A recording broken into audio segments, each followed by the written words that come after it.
Hall में एक notice लगाया गया था, रॉयल गार्ड के लिए आवेदन खुले हैं, सीधे आर्चड्यूक कर्टिस शेनबर्ग के आदेश में।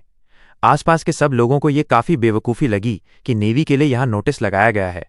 अफवाह थी कि हीरो कर्टिस शेनबर्ग बहुत खतरनाक इंसान है, उसके गुस्से और विस्फोटक स्वभाव की वजह से। और फिर एक बेहद बहादुर लड़की ने ये चुनौती स्वीकार करने का फैसला किया और ड्यूक कर्ट के अधीन सेवा करने के लिए साइन अप कर लिया। उसका नाम था क्लोई। उसके दोस्तों ने उसे बहुत समझाने की कोशिश की, लेकिन वो किसी की नहीं सुनी। उसने ठान लिया था कि वो यही करेगी। उसे लगा कि शायद नोटिस यहाँ इसलिए लगाया गया होगा क्योंकि बाकी सबने ये नौकरी ठुकरा दी थी। उसमें लिखा था कि अगर किसी को ये पद मिलता है तो उसे शुरू में ही 200% का तिमाही बोनस मिलेगा। क्लोई के लिए ये रकम उसके पूरे परिवार को एक पूरे मौसम तक खिलाने के लिए काफ़ी थी। वो बहुत गरीब थी, तो ये नौकरी उसके लिए मतलब रखती थी कि कम से कम 3 महीने तक उसे भूखा या ठंड में मरने की चिंता नहीं करनी पड़ेगी। युद्ध और खतरे अलग बात थे, लेकिन उसने सोचा 1 साल तो निकाल ही लूंगी। शायद आर्चड्यूक इतना सख्त ना हो। उसे किसी चीज से डर नहीं लगता था। उसके लिए सबसे जरूरी था अपने परिवार को खाना और छत देना। लेकिन अब लेफ्टिनेंट क्लोई अबवांस को आर्चड्यूक के आदेशों का बिना सवाल माने पालन करना पड़ता था। सब कुछ बहुत कठोर लगने लगा था। अब उसे यकीन हो गया था कि आर्चड्यूक सच में बहुत सख्त इंसान है। कर्टिस की सबसे पसंदीदा चीज थी रोल कॉल। हर किसी की तरह क्लोई को भी सिर झुकाकर खड़ा रहना पड़ता था। कोई भी इंसान 2 महीने से ज्यादा उस 110% मेन कैरेक्टर कर्टिस के अधीन नहीं टिक पाता था। क्यों? ये बताने की जरूरत नहीं थी। जब कोई ऐसे कमांडर के अधीन हो तो सब समझ जाते हैं। रोल कॉल सुनने में तो सामान्य लगता था, लेकिन असल में वो सजा देने का तरीका था। क्लोई अब ये बर्ताव सह नहीं पा रही थी, खासकर जब वो देर रात तक काम करके थक चुकी होती थी। गुस्से में उसने लिखा कि उसे उससे कितनी नफरत है, यहां तक कि एडजुटेंट को भी ये बेवकूफ़ी भरे आदेश मानने पड़ते थे।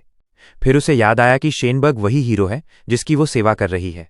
उसने तुरंत वो कागज फाड़कर फेंक दिए।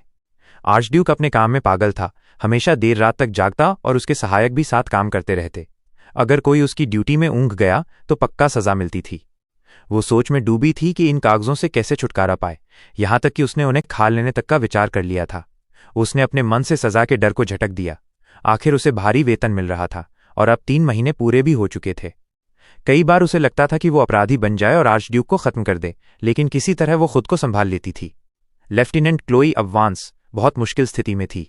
एक बार उसने मजाक में कर्टिस पर हंस दिया था, तो उसने सजा के तौर पर उसकी तनख्वाह काट दी।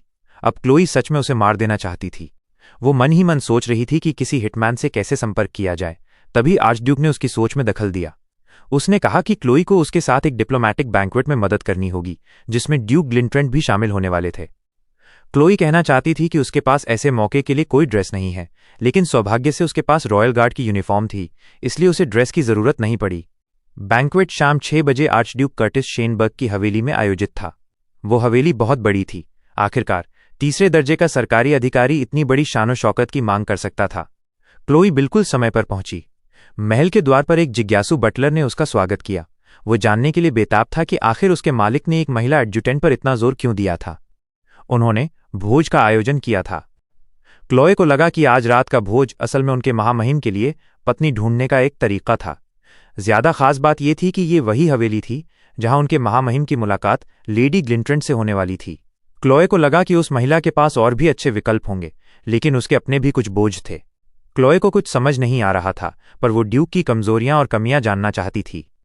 कर्टिस शेनबर्ग पहले से ही उस युवती का इंतजार कर रहे थे और उसे हवेली पर देर से आते देखकर गुस्से में थे।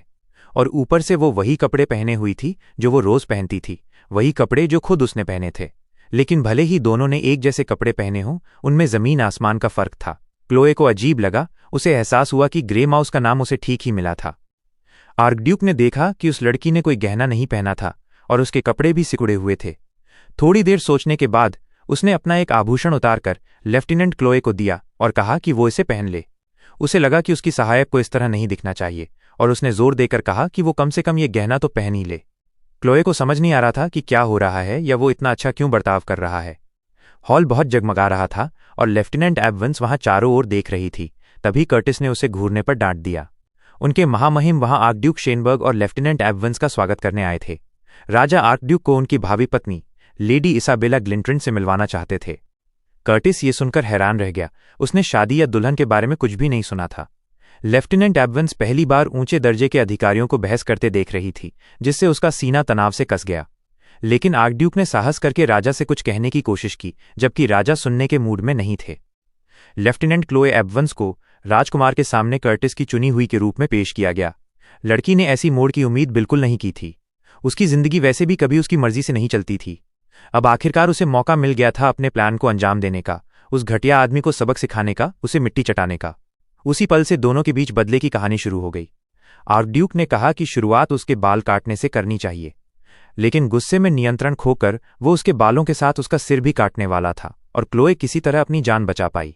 असल में कर्टिस शेनबर्ग हर चीज में बहुत नखरीला था। उसने क्लोए को ढूंढ लिया और कहा कि कहीं मत जाओ, काम अभी खत्म नहीं हुआ है, और ऊपर से उसकी रिपोर्ट देखने के बाद उसे फिर से पूरी रिपोर्ट दोबारा लिखने को कहा, क्योंकि उसे वो घटिया लगी। क्लोए ने हर बात मान ली, लेकिन अब वो चाहती थी कि वो आदमी उसके सामने घुटने टेक दे, और उसने उसे ऐसा ही करने का हुक्म दिया। ये पहली बार था जब उसने किसी लड़की के सामने ऐसी बेइज्जती महसूस की, वो भी अपनी ही अधीनस्थ के सामने। क्लोए ने उसकी तरफ देखा और महसूस किया कि उसका सपना सच हो गया। उसने वाकई उस आदमी को घुटनों पर ला दिया था। आर्कड्यूक राजा को दिखाने की पूरी कोशिश कर रहा था कि उसके और क्लोए एवंस के बीच सच्चा गहरा प्यार है, और उसने हाल ही में उसे पाया है, तथा अब वो उसके साथ हमेशा के लिए रहना चाहता है। वो इतनी अजीब बातें कह रहा था कि क्लोए को बीच में टोकना पड़ा, वरना कुछ गड़बड़ हो जाती। उसने आर्कड्यूक के पैर पर लात मारी, चाहती थी कि ये बेहुदा बातचीत किसी और दिन के लिए टल जाए, लेकिन आर्कड्यूक की आवाज में जानलेवा आभा थी और उसके रोकने का कोई असर नहीं हुआ। उसने उसे बीच में काट दिया और उसका हाथ पकड़ लिया, उसे कसकर दबाते हुए। उसने उसका हाथ कसकर पकड़ा, जैसे अब कोई बड़ा सच बताने वाला हो। बिना तय पदोन्नति, बोनस, नई पोस्ट, खास सुविधाएं, अधिकार, सब कुछ, साथ में पेड वेकेशन और सालाना सैलरी फिर से तय करने का मौका। ये सब तुम्हारा हो सकता है। क्लोए को जानना जरूरी था, सच में जानना कि आखिर वो उससे शादी क्यों करना चाहता है, किसी अपने दर्जे की लड़की से क्यों नहीं। असल में इवन साम्राज्य में एक प्रथा थी, अमीर गरीब बदला बदली। इसका मतलब था कि अगर कोई ग्रैंड ड्यूक किसी आम औरत से शादी करता है तो वो खुद भी आम बन जाता है और सिंहासन के अधिकार खो देता है। यही इस खेल का नियम था। इस गड़बड़ी से बचने के लिए उसे किसी कुलीन परिवार की लड़की से ही शादी करनी पड़ती थी, लेकिन दुर्भाग्यवश कोई भी उसकी पसंद पर खरा नहीं उतरता था। ग्रैंड ड्यूक को कोई भी पसंद नहीं आती थी। अगर वो लेडी ग्लिंट्रन से शादी करता तो दोनों देशों के बीच एक प्यार का बंधन बन जाता। ऐसी शादी राजा को बहुत खुश कर देती। लेकिन अगर आर्कड्यूक शादी से बचने के लिए किसी और को ढूंढता तो सिर्फ आम लड़कियां ही उसके प्रस्ताव पर विचार करतीं। ऐसे में या तो उसे देश छोड़ना पड़ता या फिर आम लड़की से शादी करके सिंहासन का हक खोना पड़ता। उसने फैसला किया, एक वेरिएबल जोड़कर क्लोए एबिवंस को चुना। भले ही क्लोए का परिवार बेहद गरीब था, लेकिन हैरानी की बात यह थी कि उनके पास बैरनेट का छोटा सा खिताब था।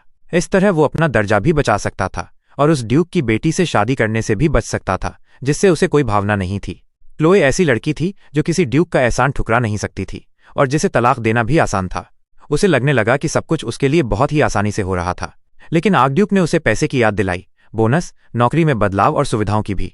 क्लोए को याद आया कि गीली रोटी और पानी भी खाना होता है। उसे अपना परिवार याद आया। अगर वो न होती तो उसका परिवार आज भूखा मर रहा होता, क्योंकि वही अकेली कमाने वाली थी। क्लोए के पास कोई चारा नहीं था।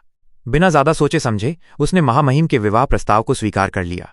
बातचीत में कुछ पाने के लिए कुछ खोना पड़ता है, और उन्होंने राजा के सामने एक पूरा नाटक रच दिया। दोनों की शादी हो गई, लेकिन क्लोए अब भी रहस्यमयी थी।